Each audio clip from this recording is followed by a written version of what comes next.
Welcome to the Gin Bin. I'm Trombone Shorty as the Beaver, and only one setting do I have, and that is a good time. And we're going to have one, but none of that's going to happen until I do a few things here. I got to kick the tires. All right, let's light them up, Brian. All right, here we go. And Leslie's got to remove that cat from her lap and that condom from her wine bottle. Hello. Bye, kitty, kitty, kitty. Yeah, she's already taken off. Okay. You know, I'm a simple woman. I'll admit it. It's not a fancy wine. It's not an expensive wine by any stretch of the imagination, but it's tasty as hell, and that's a nice little Josh. And look at that All right. buildup right there. Ooh, Oh, that's going to pop. That's going to we've had go. some good ones. 3, 2, 1. Yeah, I didn't even see Oh, that. that was very cool. But That it did a okay. whoop de doo. You mentioned that it's not expensive. How much is it? Honestly, generally around $9.99 a bottle, but they had a special at my favorite Binny's Beverage Depot, $7.99. So maybe this has a use by date of like October 2025. It's got a use by date of tomorrow. Okay, whatever. Probably. Now, and I always say this, and we're wheels up right now. Welcome to the cocktail show. When I watch Shark Tank, Mr. Wonderful is the wine guy. And if there's a wine entrepreneur trying to sell something, he will say 97% of all wine sold in this country is under $12 a bottle. Sure. That's it. So it's not where, oh, you're drinking the cheap stuff. No, that's what it is. Works just fine. Unless you go out to eat these days. Damn, the price of wine in restaurants has gone up. Yeah, well, everything's gone up. All Happy right. hours. Cheers. I'm noticing a lot of people taking advantage of happy hours. It's right there in the name, happy. Why else? I mean, That's why what wouldn't you want to go? that's what this is. Okay. Happy, happy. Yeah. And boy, the guest today, I found a good one for you today. This guy to me is all about fun. And wait till you see all his stuff. Got Marv coming up in just a few minutes. But first, why don't we see who's here, Leslie? And is that the right way to do the screen door? Mm-hmm. All right.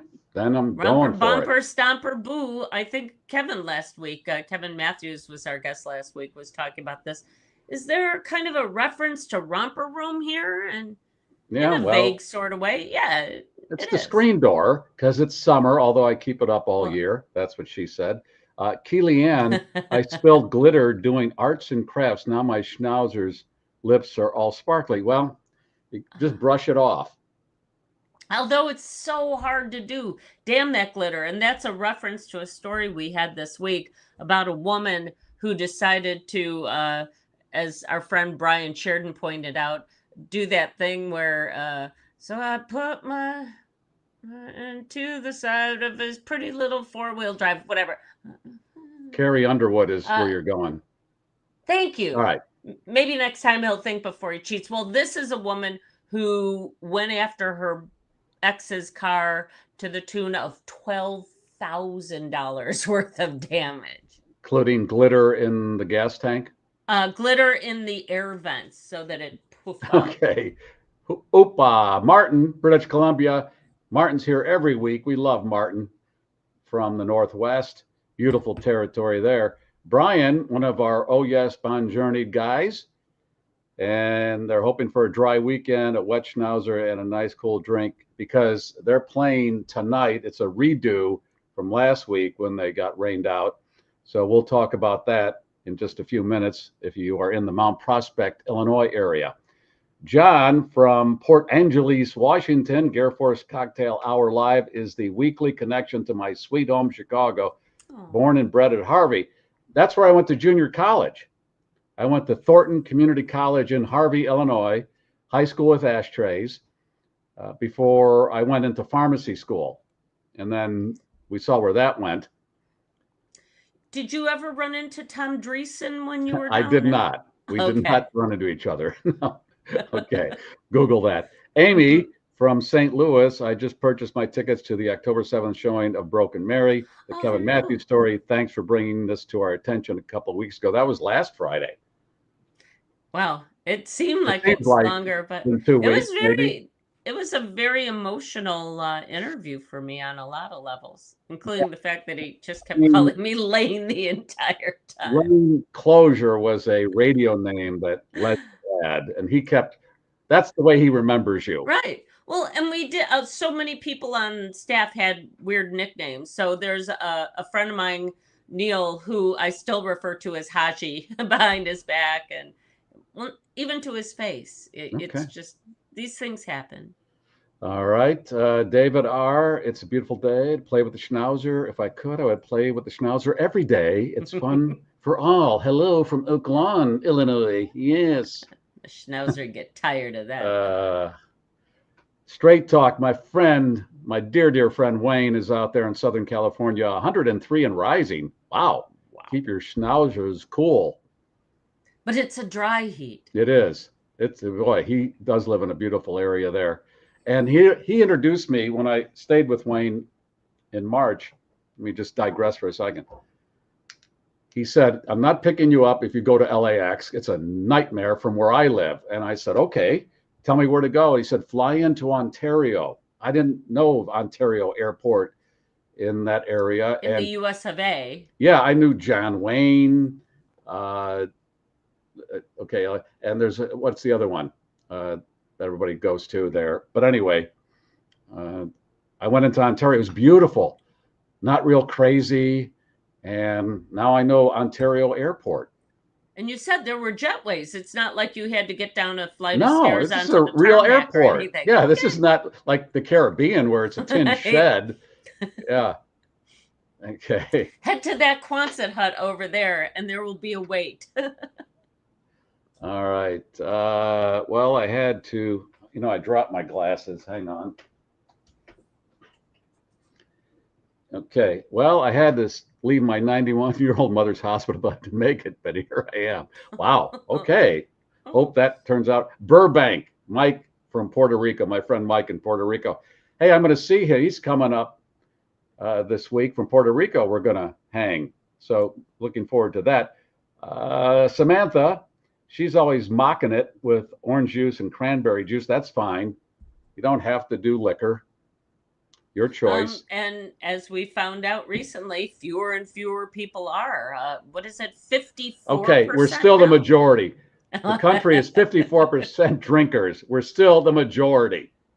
We're not giving it up. Michael, San Antonio on board. We tried Shake Shack Dubai chocolate shake on vacation. Recommend staying with McDonald's. Oops. Okay.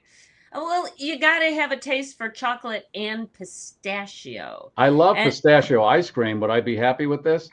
Well, and what I'm wondering, though, is for some people, might it be a texture thing? Because it looks like they put granulated pistachio on top. And it's the same reason I can't eat bubble tea, boba, those boba teas. Have you ever tried one of those with the big giant tapioca balls?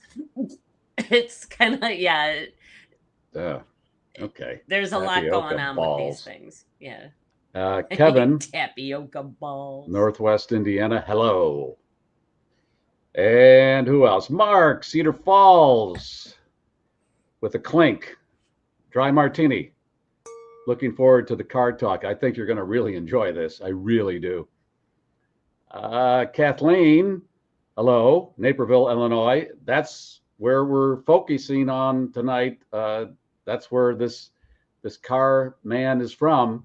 So Naperville, Illinois is the center. Karen, cooler up here in western Wisconsin. So don't have to shave the schnauzer. Fall's coming. Don't force it. You're forcing it, and that's not good.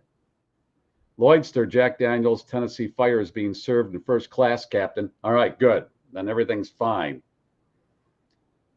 Goo free. Is Tennessee Fire like a cinnamon flavored bourbon or something? Or is that just a nickname for I think JD? There is a brand name, right? Hawkeye, ice cold Plymouth gin martini in hand, checking in from Glen Ellen, Illinois. All right. And Mike from Puerto Rico. Yeah. And Deb, Des Plaines, Illinois, checking in. Always good to see you, Deb. And Cinnamon. Blaze, hey guys, happy Friday. One more week till Labor Day. God, can you believe that? I can't. Blaze, I cannot believe that. Park Ridge, Illinois, which is right next to O'Hare Airport. And I knew people that lived in Park Ridge, and I would go visit them and sit on their back porch. And every 90 seconds, we had to shut up because the plane would drown you out that was going by.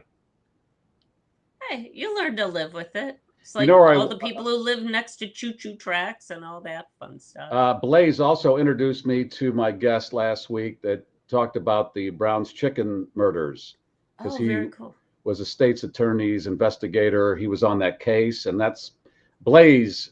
Thank you, Blaze. He was a Chicago cop, and that's how I got connected. I love when listeners, they feed in, and it's great.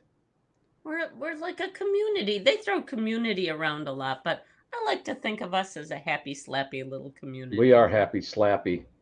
Yeah. All right. Okay, Leslie, I think we're ready to bring on our guest, and this is Marv Taislar. And we were talking a few minutes ago, and that's Dutch. And I'm mentioning that because it led to a string of conversation that was kind of odd. So I say, Marv, how do you pronounce your last name? And you say, well, there's the American way and there's the Dutch way. The Dutch way is how? Tazeler. Tazeler. And then Leslie goes into the girl from Danke Santa Claus.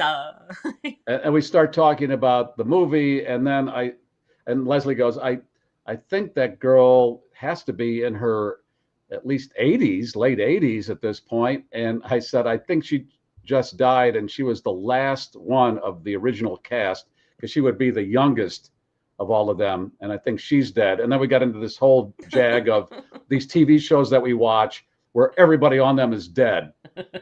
And then Marv brought up one of my favorite shows, Match Game, from the 70s, because he was talking about one of the panelists, and he said, I always thought she was so old because I was about 10, and I thought, well, she's got to be 70, 80 years old, and she's probably in her 30s at that point. And that would be Brett Summers, right? Yes. Yeah. Okay. So that was our pre-show. Let's cheer ourselves on and hit it. Okay. Marv and I met just a month ago, and let me just set it up, and then you tell us about Iron Gate in Naperville, Illinois. Iron Gate is what? We usually describe it as a country club, but instead of golf, we all have cars. Right. And 3 times a year, they open it to the public. It's private, but you open it up so the rest of us can come in and see your stuff. And my God, some of these vehicles, everything you could imagine, McLarens, Porsches, Bugattis, all those incredibly expensive, beautiful cars. So I'm walking around looking at all the cars, and I was a guest of Tyler, who's in Bonjourne. So Tyler's taking me around, and we come by your garage, and outside your garage is the Batmobile from the TV era. And I thought, oh my God, who's this guy? And then I look inside your garage, and you got a good humor truck there. Why don't we do this? Ryan, why don't we roll video? We'll talk about it, and then we can explain it all this way. Which one do you want me to start with? Just pick anything. Okay. Hang on here a second. Okay, what's this, Marv? That's part of your collection. I'm going to do the video. I'll do the videos first. Okay. We'll talk over the video then.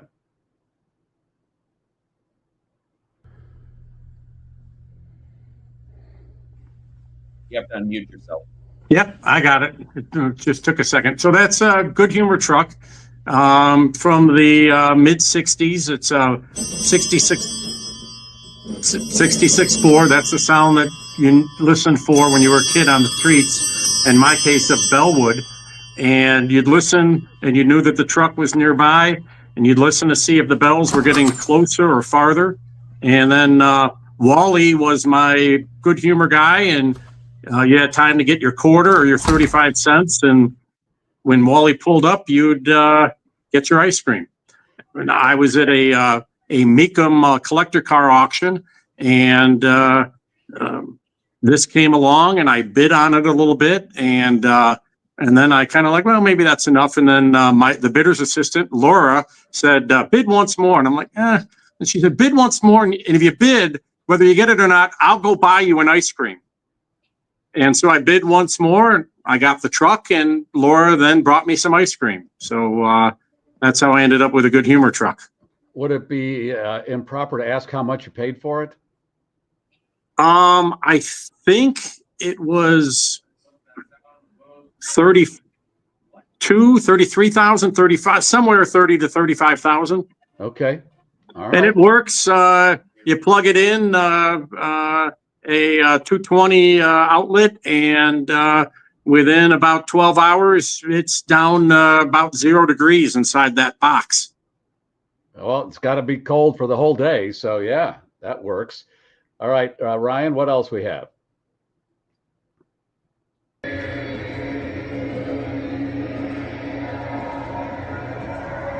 Well, that's so just after I bought. You're going to need to unmute, Garry. I don't want to talk over the villains. You got to listen close. Penguin, the Boy Wonder.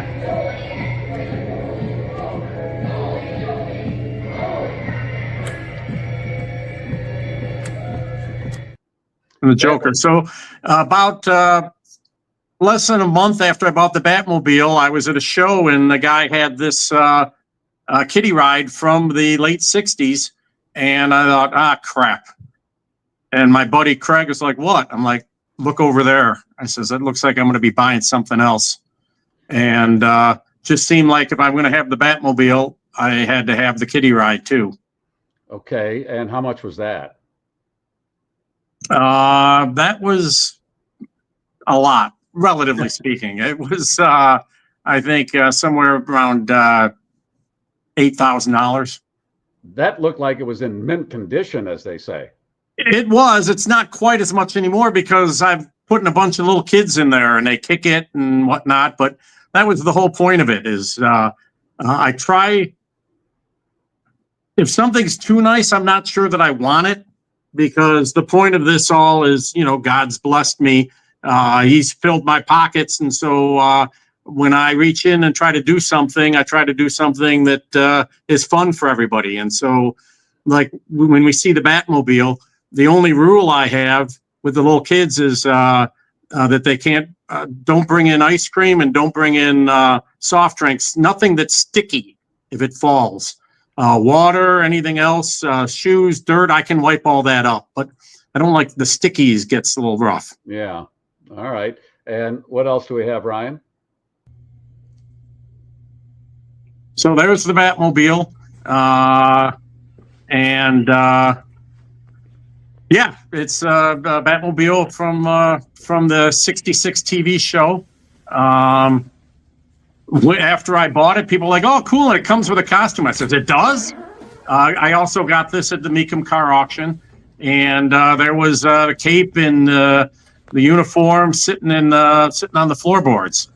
So there's a Batmobile. You can't see it. I try to get close. It says that plaque says Robin. The other door says Batman, so they know where to sit. It says Batmobile there. And there's the inside. Got wow. It was a prop. So we tried to make things. When I bought it, it had sat covered for about 10 years, and so the previous owner thought, well, this is stupid, so he put it up for auction to benefit proceeds going to a children's charity, and that's when I bought it. And found while it still ran as a vehicle, all the Batmobile stuff had been kind of chewed up by mice. So I like to say me and my friends, but it's mostly my friends, my buddy Jared, Bob, Jay, Alex, all said, oh, well, we can do this and we can do that, and did a bunch of rewiring and put in some stuff, some bells and whistles, and just got it fun again. I can play the one that when you start it up, if you want me to do that one next. Sure, if you want. Yeah.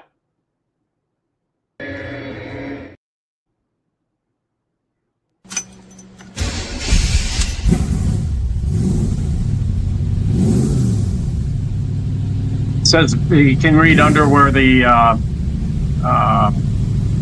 speedometer is. It says Batmobile. Nice sound.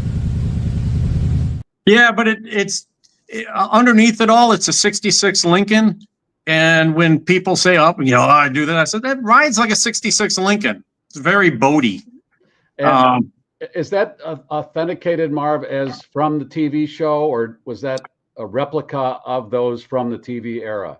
Yeah, so it's what you would call an original replica, because there's a really nice man, Mark in Indiana, who is licensed to make replicas.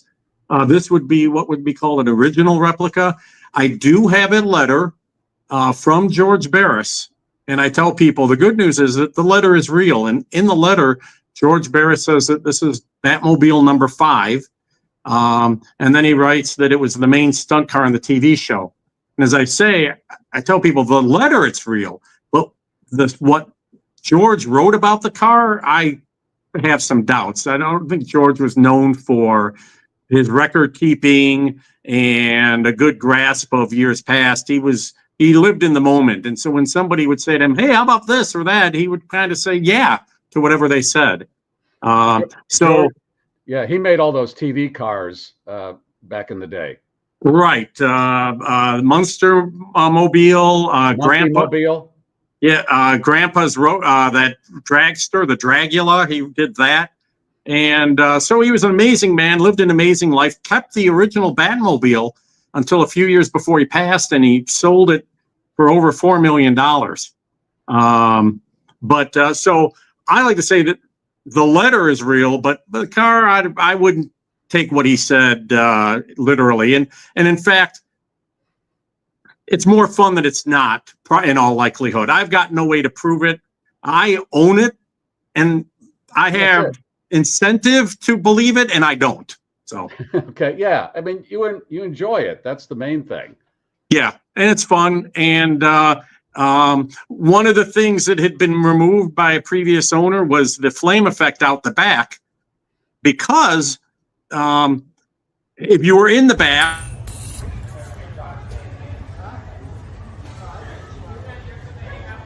and you can make and in front of that, there's actually the tube that you use to fill the gas. You could see right above it, there's a bat symbol on the trunk, and that's the fill for the fuel line. And so I think the previous owner thought, well, that's not very safe. Why would they put the flame right next to the gas tank? And of course, the answer is, this was a TV show. If it blows up, they're just actors. We'll get new actors. The previous owner pulled that out. So we thought, well, it needs a new one. And my buddy Alex, he's like, no, we have to. And it's when I say that we put that back in, I say Alex and his team of people at his shop, they basically took measurements, they built that, and then I brought the Batmobile to their shop, left it there for a week, and it came back with a flamethrower out the back. Nice. So Alex Demos, it's all on him. And that keeps mosquitoes away from your garage too, which is great. Yeah, it's nice. What else we have there, Ryan? Oh, I love this. Well, yeah. So that's just, it's a desktop version of the old claw machine that we all know from arcades, but this one was done for adults. Liquor bottles. The little, airplane-sized liquor bottles. Yeah, we played that for a long time when we visited your garage. Great stuff. And where would you find something like that?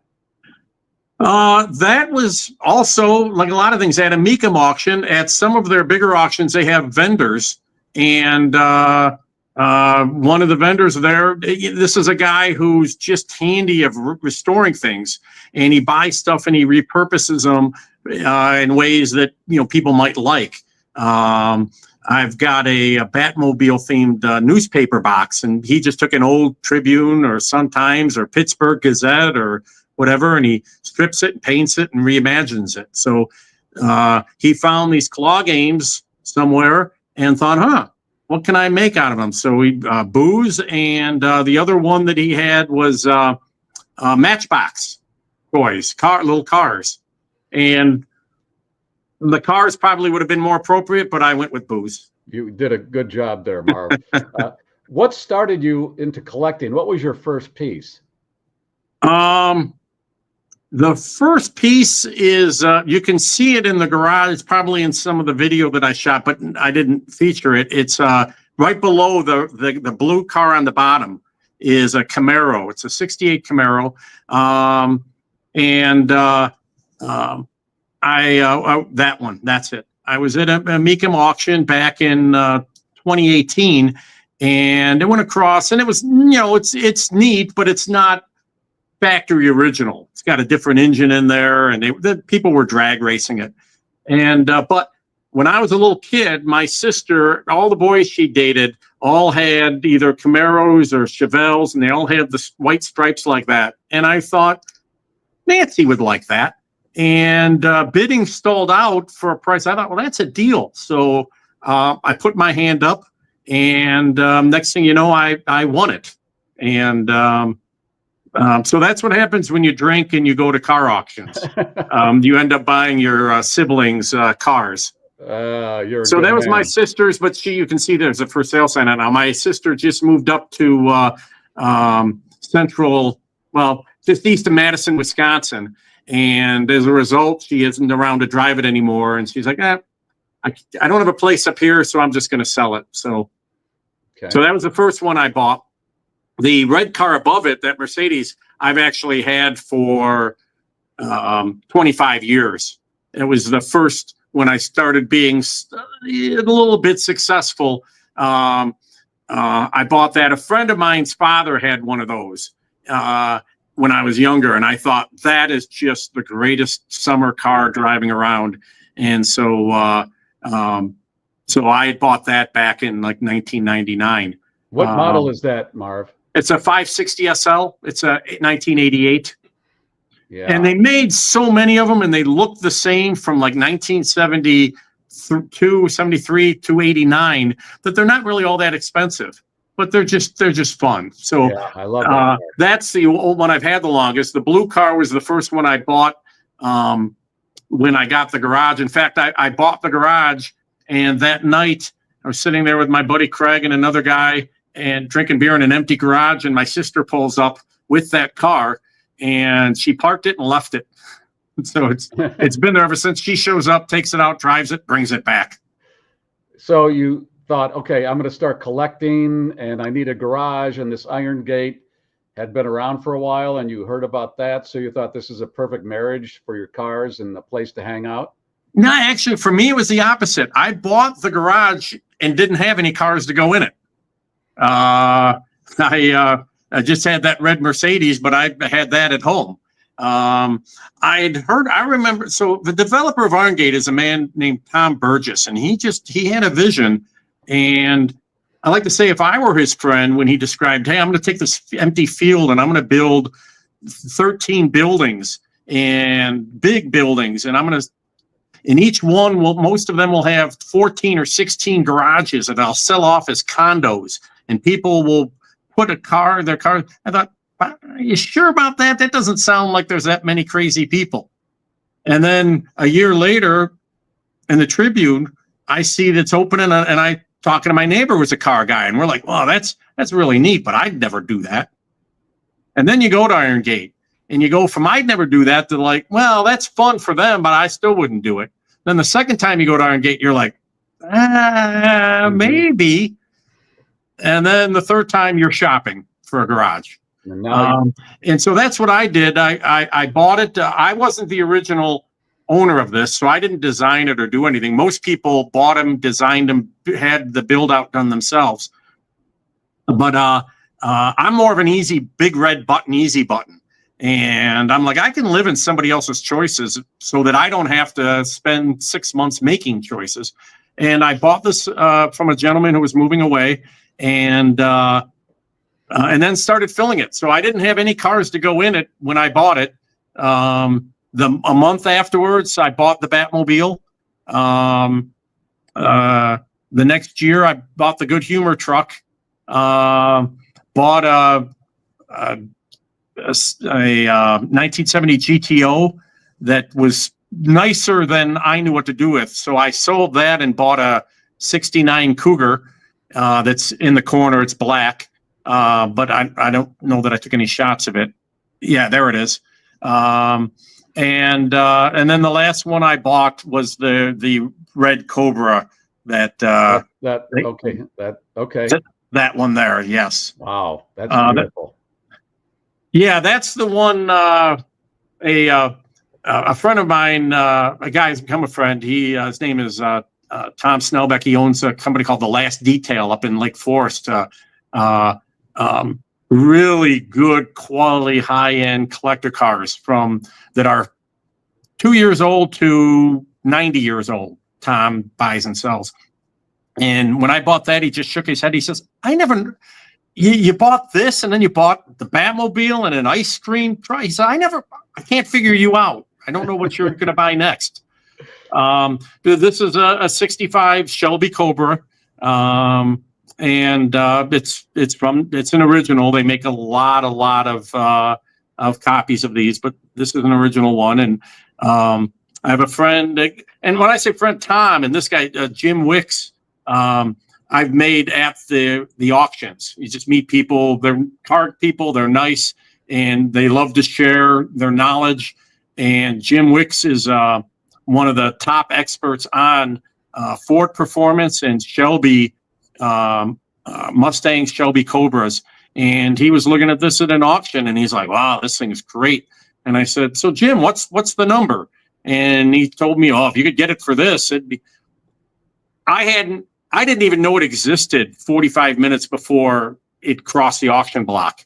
And I started bidding and won it. And where is the Mecum Auto Auction? Does it move around, or is there a central location? Right. Their headquarters are. Look at me flailing because I got some information on this. And are you aware of the next one coming up, Marv? Yes, the Claremont Collection, which is on the northwest side of Chicago, basically Belmont and Cicero. Yeah. Go ahead, Leslie. So it's coming up September 19th through the 21st. And this really is kind of a one-of-a-kind Mecum Auto Auction, because I've been to them in the past and they've held them at convention centers and stuff like that. But this place in particular is what they're billing as like one of Chicago's greatest auto collections ever. And it's closing. So This is going to be the final auction at Larry's, what did they call it? Larry's Legacy. Yeah, Larry Claremont was an amazing guy. Marine in World War II, is a teenager and came out and just became super successful, first in owning and operating dry cleaners and then a real estate magnate, commercial real estate in Chicago. And he just had a passion for cars. And late in life, he just started buying stuff that he liked, stuff that he looked at.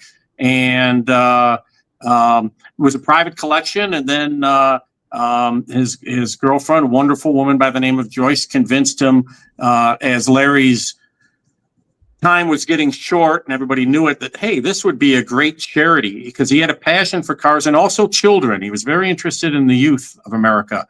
And she talked him and said, hey, this would be a great idea. And so it became a charitable organization, a museum where you could go. And they ran that for a number of years on. Larry unfortunately passed some years ago.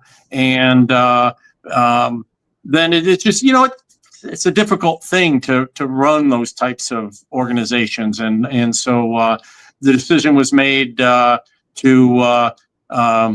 liquidate it. And what they're going to do is, my understanding is that they're going to take all the proceeds from there and use it to endow, in some way, endow scholarships or something to teach, maybe if you want to be mechanics. I'm not quite sure what their general specific plans are, but generally they're going to take the money and use it to fulfill Larry's vision that today's kids still have a passion for automobiles.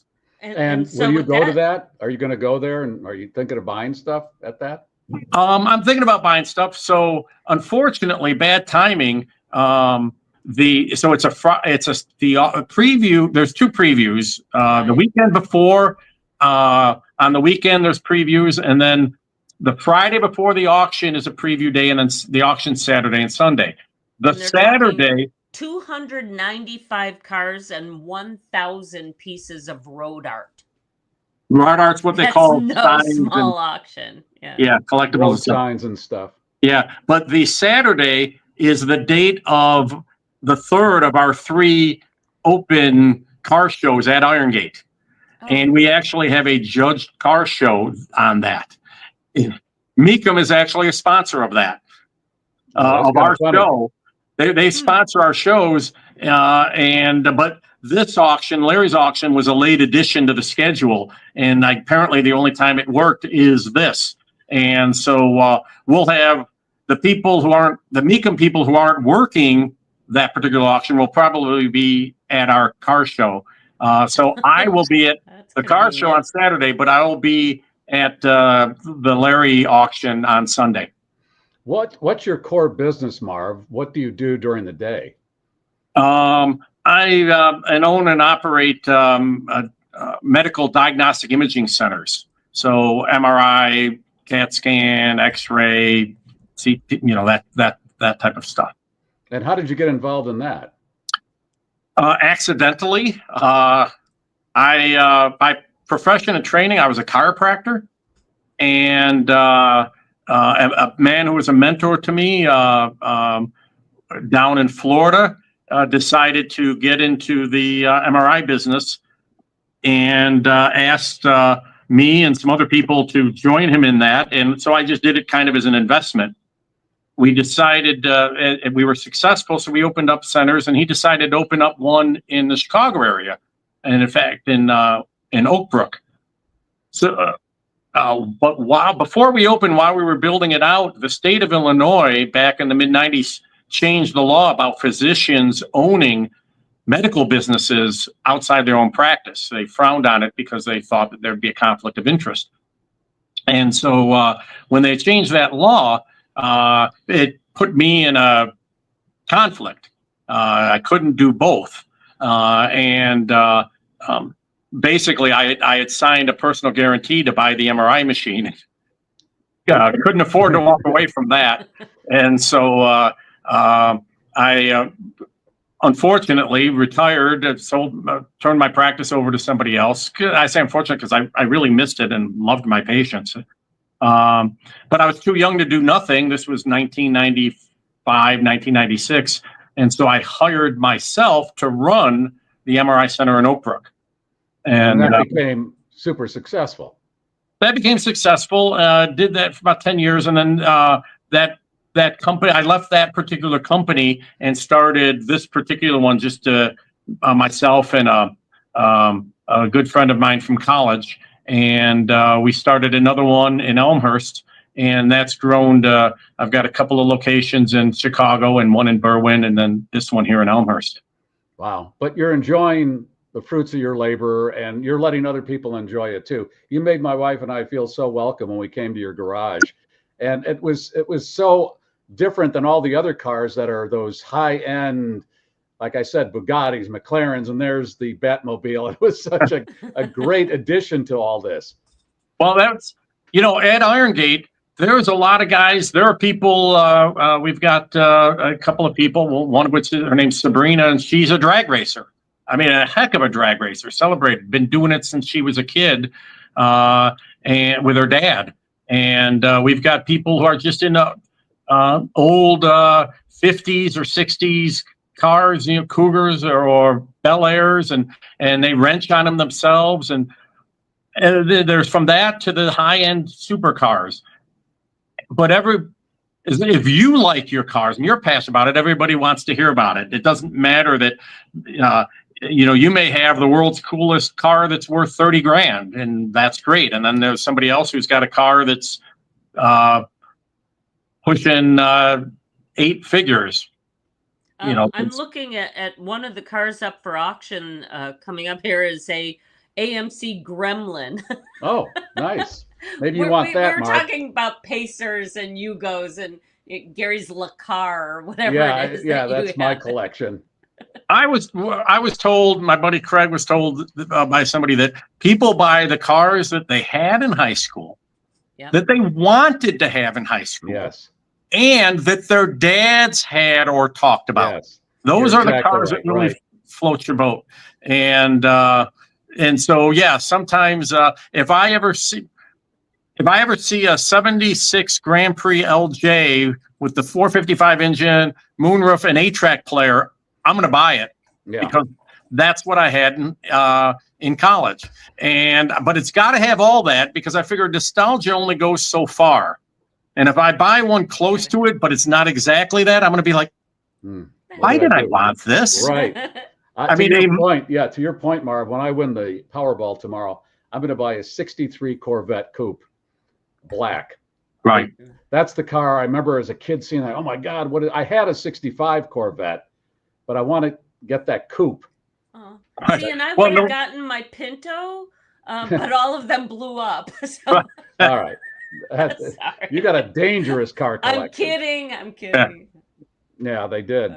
Well, wait a minute. My mother had a Corvair station wagon. Oh, there you go. And my sister was sitting in the back package area, and it started on fire because the engine was in the back. And yeah. And Isn't that Ralph Nader's car? That car was a complete death trap, and that's what Ralph Nader made his bones on. That Unsafe at Any Speed was the name of the book, I remember. And yeah, we had the Corvair station wagon, and it caught on fire.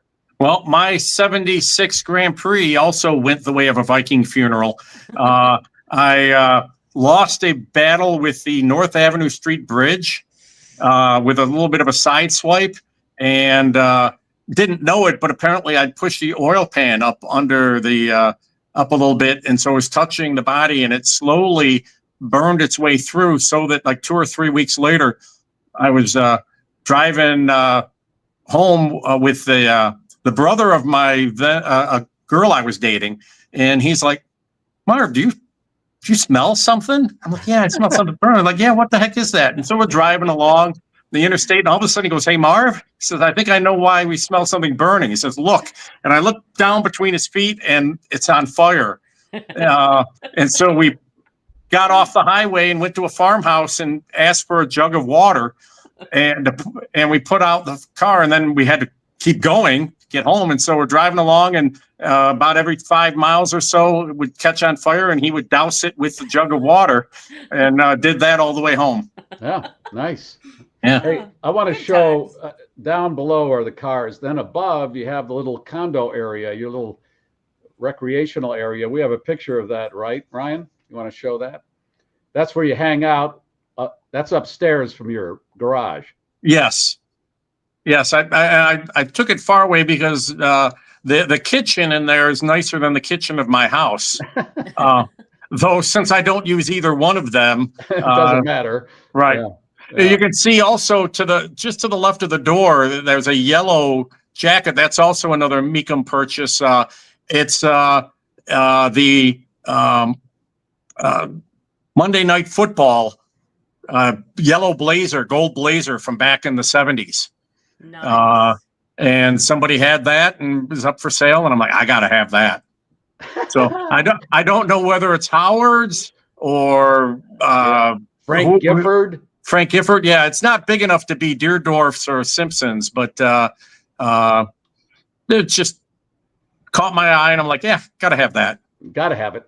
Yeah. And, now that's a man cave right there. Oh, look at that. Holy smokes, well, the three pictures, the good, the bad, and the ugly at the bottom, those are actually wall hanging stereo speakers. I just got them, so I haven't hung them yet. But the good and the bad are speakers, and then the ugly in the middle is just a blank for playing a stereo. And in the background is out of the old Warner Brothers store, and it's like a 3D relief carving poster.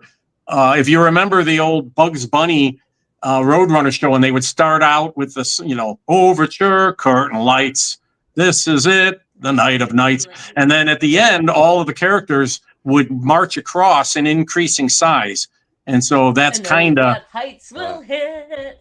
Exactly. Show, this is it. Oh, so that's kind of them doing that in front of a cartoon version of the old Warner Brothers lot. That's so cool.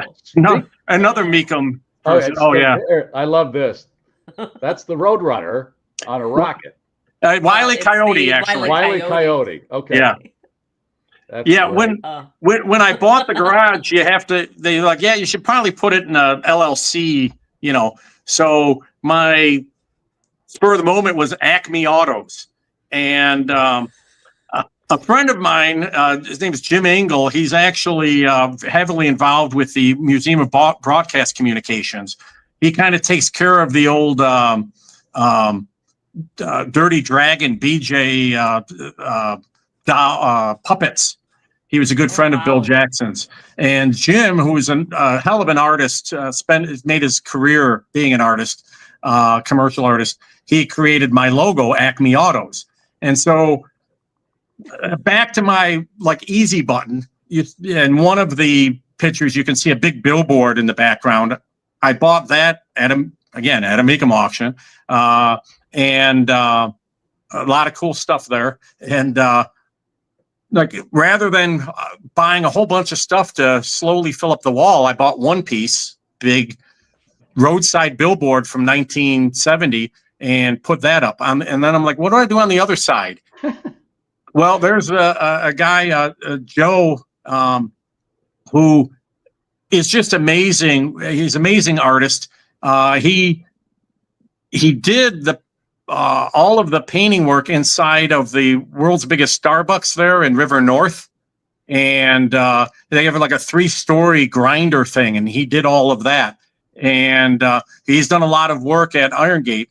And I met him and said, what can we do? And just the thought of, Wiley busting through the wall, because we wanted something action. My first thought was to build the, how he always would paint a tunnel in the side of a mountain. Yeah. Right. And I thought of that, but nothing happens with that, And so this is more of a, you get a sense that it's actually busted through the wall into the blue skies, and his tail's going, and there goes Wiley off on another adventure.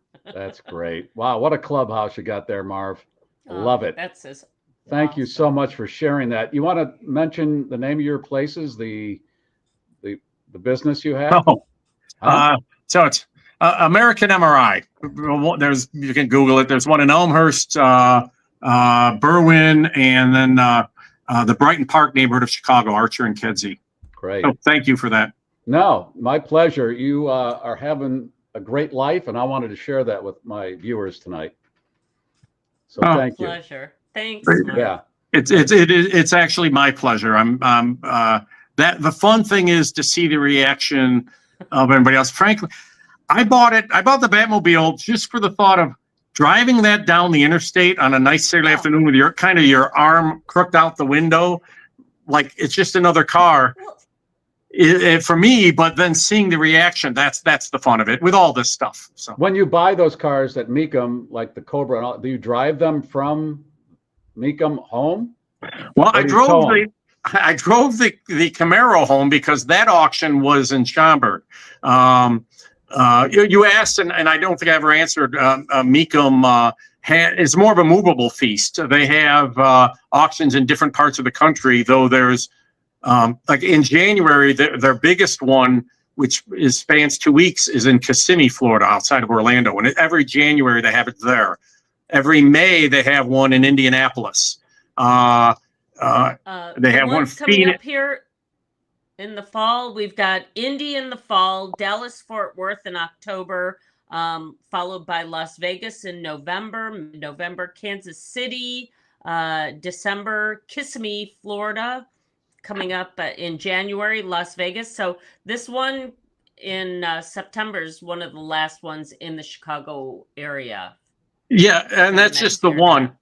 Indy, which is only a couple hours away if you drive properly. It's 2 hours. At 3 for the rest of us, but that's right. Okay. I think it's a 3 or 4 day auction in the fall, and then they have a 10-day auction in May. And their auctions could be anywhere from 2 days to the one in Kissimmee, which is pretty much 2 weeks. And I'll plug the Mecum people. The auction's a hard business. The Mecum is a family. It's a family owned. That's their last name. Dana Mecum was the founder of it. And You know, they do really well. They try really hard, both on both sides, both the seller side and the buyer side, to make it a good experience. And yeah, the first time I went there with my buddy Craig in January of 2018, we didn't know what we were walking in, and we just kind of stood there and we would watch one 66 Corvette go, and then the next one would go, and the first one went for 150,000, and the next one went for 55,000. We're like, okay, they look the same color, the same engine, but they're obviously different, and we don't know why. We better learn why. And we spent time kind of learning about collectibles and stuff like that. And everybody I mentioned, you know, Tom and Jim Wicks and all they helped us. There are guys who can look at a car with a quick glance and they go, no. And we're like, well, why? Paint jobs. I mean, yeah, they'll notice the slightest little detail. That's not an original headlight. That's something that has been done to that.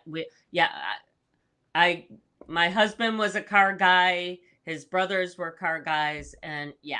And now when Marv walks into Mecum, like Mr. Taisler, you're sitting next to Jay Leno and Jerry Seinfeld in the VIP section. No. I'm a peon, but thank you. No, what's funny really, though is that it is so open to everybody who's just there as a car enthusiast, and that's how we used to go to these auctions. We were never going to buy anything except perhaps something from one of the vendors on the perimeter, and they do sell like model cars and great stuff too. There are all sorts of like just fun things to do at these events. So yeah, it's cool. And it gives you something. If Garry were there, you know, and people be, oh, there's Garry Meier, you know, but I don't know what to say to him. But you're standing at a car auction, you walk up and say, oh, that's interesting, or that's fun. And you start talking about the cars. And then now you got something in common, and that leads to, that's Garry Meier, you know. Oh, yeah. Okay. Well, I want to look at the Vega over here, so I don't need to talk to you right now. I got a Vega I'm bidding on. Okay. Yeah. That Gremlin it's green beside. Of course it's green. I mean, come on. So I bought my 65 Corvette in the 70s for $1,800, and I sold it 5 years later for $4,500. This business is accelerating, or is it kind of stabilized, or what was it really becoming something even bigger than it used to be? Yeah, you know, it changes, right? Cars that 15, 20 years ago, their cars maybe right after World War II and in the 50s were still very popular because there was still a bunch of people who had that interest. Now, some of those people have passed, or they're older, and they're selling off their collection. And that'll happen right now. You know, 60s muscle, 70s are still hot, but what's becoming hot now are cars maybe in the 70s. There wasn't too many great ones. In the 80s, the Buick, like a GNX. Into the 90s, we have kids now who, if they were a teenager in their 90s, now they're in their 30s, 40s. Maybe they're, hey, let me get something. And what they're going to want, what they wanted in high school, was not what I wanted in high school. Well, and so they're picking up. I've been to some recent car events, and what I'm seeing is a lot of the street rods. I mean, they're going back, and it's not the street rods are, it's not your father's street rod. It's where they're taking like Hondas and just regular old cars and chopping them and putting in giant sound systems, and they're all about the paint jobs, but they're still car enthusiasts through and through. Yeah, and so a lot of cars maybe in the that were valuable cars that were made in the 30s, 40s are falling off. But a Duesenberg is always going to have a lot of value, right? And so the best of the best is always through there. A lot of cars from the mid 50s falling off, but not a Gullwing Mercedes, a 300 SL Gullwing or $300 SL Roadster. Those are still $1 million cars. So some cars will always have that, and some cars are just worth it to you. the car that you want to buy, who doesn't have maybe a lot of value except to you, you can get and pay up a little bit for it if you need to, because time is short, right? That's the one thing we can't get more of. And so, and what people say to me sometimes when I buy these is, well, you may lose a lot. And I'm like, well, as long as I don't wrap it around a pole or a tree, maybe I sell it and make some, maybe I sell and lose a little bit. But when that's you not buy, your goal. That's not, you're not investing in these cars for that purpose. right. And when you buy a new car just for your daily driver, and you drive it for 5 years, 7 years, you don't expect it to get what you paid for it. It goes down. And so if worst case is I lose a little bit of that, well, I lost it on my daily driver. But in the meantime, I just really enjoyed it. When you have a car that sometimes when you drive and you start giggling, you're having that much fun that you giggle. Now that helps make life. The next time I visit Marv, I expect to be sitting in the back of the car that JFK was assassinated in your garage. All right. That's over at the Henry Ford Museum, I believe. Or a Dusseldorf. All right, Marv, I will talk to you. It was nice talking with you. Nice talking with Leslie. Thank you, Marv. All right, have a nice night. Right. Great. Yeah, that's Marv. That's the kind of people you want to be around.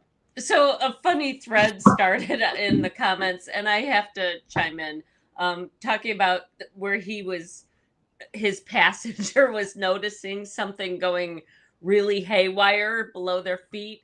And any number of people have commented about being in cars where the passenger side became that dangerous. Early on in my relationship with my late husband, we're driving in his Maverick, and he goes through one of those deep puddles, and I am now covered in carpeting and mud and water because the whole floorboard of the passenger side had rusted out, and that was the moment it decided to. It went like a geyser. Yeah, it's a good thing I love this guy because I cried. Yeah, and that happened in the Corvair too. Another feature: the floorboard rotting out and water coming up. Great cars. Oh, good times. Yes. Dude. All right, we got to move along here. Do you want to do the giveaway or the sponsors? Well, let's sponsors, set up the giveaway. Sponsors, and then we'll set up the giveaway. Why don't we give a word or a phrase that's going to be the payoff here? And I'm already telling you, it's going to be an amazing giveaway. So hashtag Batmobile. Let's do it. Hashtag Batmobile. Hashtag Batmobile. Put it in the queue, and then Leslie. I'm telling you, there's some great. It's got a lot of stuff, but first, let's pay homage to the fine sponsors. Give me 1 second to put this in here to get that going. Is that going to start with Matt and Hale Street? And once again, if you've won in recent weeks or months, give everybody else a chance, and so that everybody gets to play. That's the plan. All right, Matt Publicus, who's the lead singer, total stud. Look at this guy. If I was half the man he was, I'd still be not half the man. This guy is.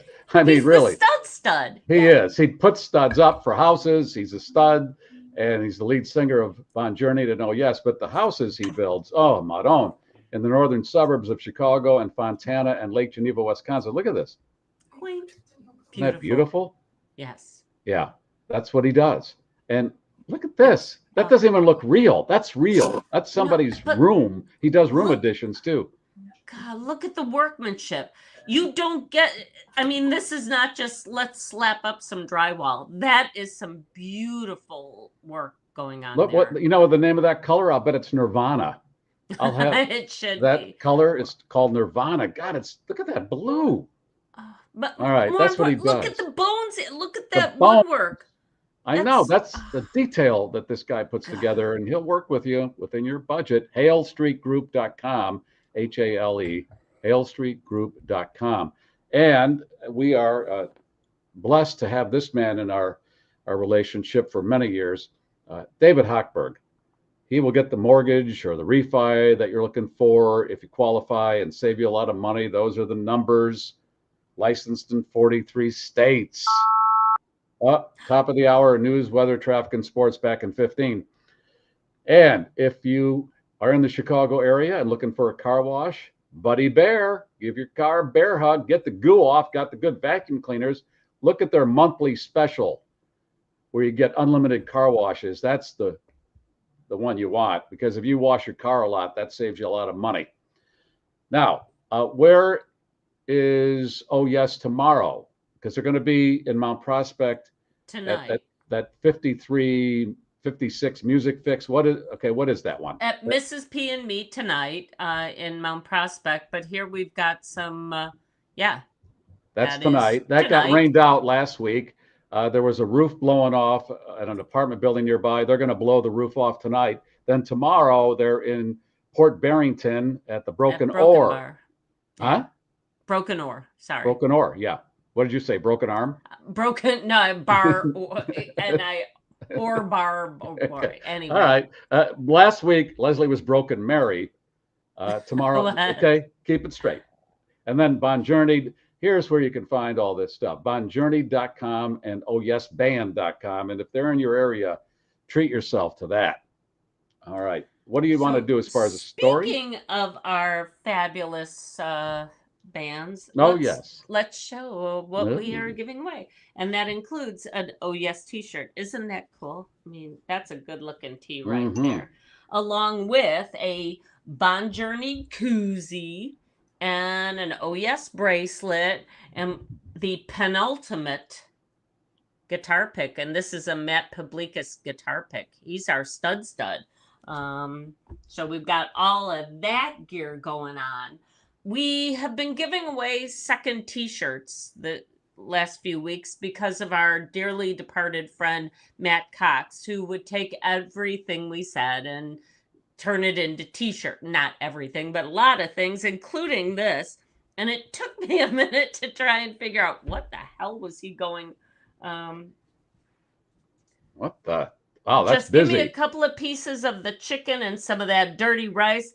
And oh lordy, oh. Can we hold for a minute? Oh my, because I love Popeye's chicken, and I'm heartbroken over the loss of the dirty rice. They stopped making, but you can still get rice and beans. But then I realized the back says, best thing to do, let her finish. Okay. And weren't we just talking about that this week? Yes. About dogs who hump?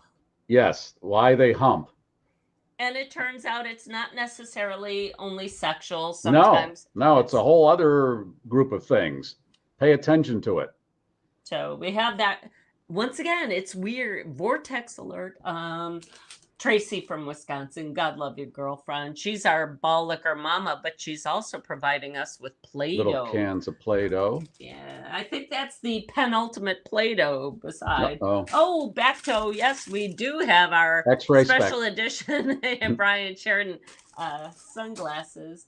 Of course, there are some fortune-telling fish. We've got these cool little Velcro patches that you can put on. You had me at Velcro. I mean, that's all you. I mean, if nothing else, it's like a fidget spinner. Right. Anything that you can do with your hands. I got this squeezy thing that I have. There you go. Yes. Thanks for bringing that one to today's show. It looks like a Rembrandt. What is that? Magnet from, I think that's this a was magnet? this was from the other Leslie. Isn't that pretty? Yeah, that's going to go, because we were talking about refrigerator magnets. What do you have on yours? Well, in addition to this, you could also have one of our special edition season 6. Nice. GarrForce refrigerator magnets. And finally, the prize that started it all.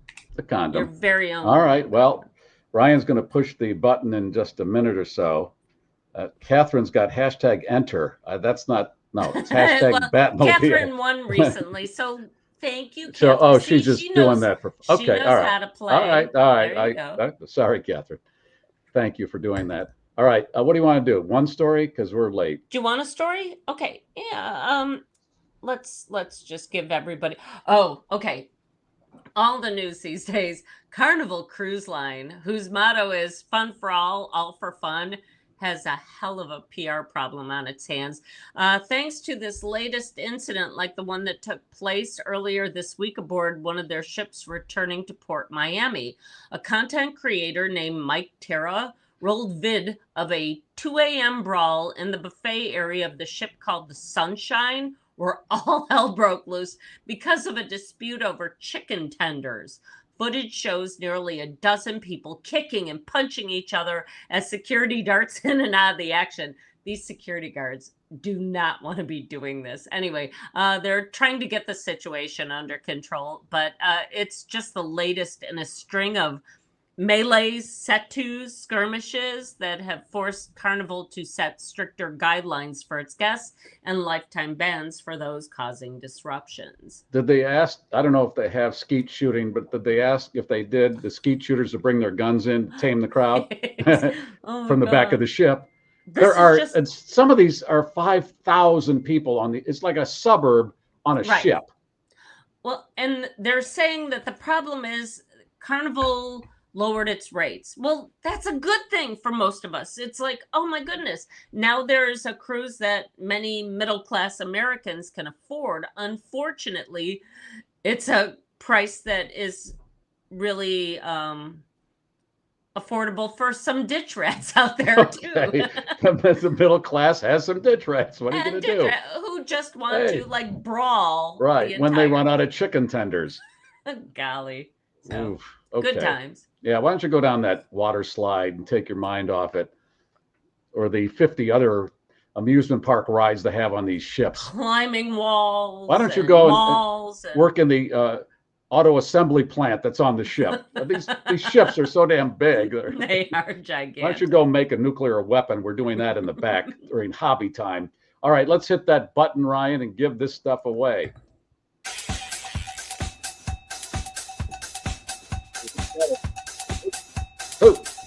Who's gonna get it? Who's gonna get it? Michael. All right. Ryan, tell him what to do.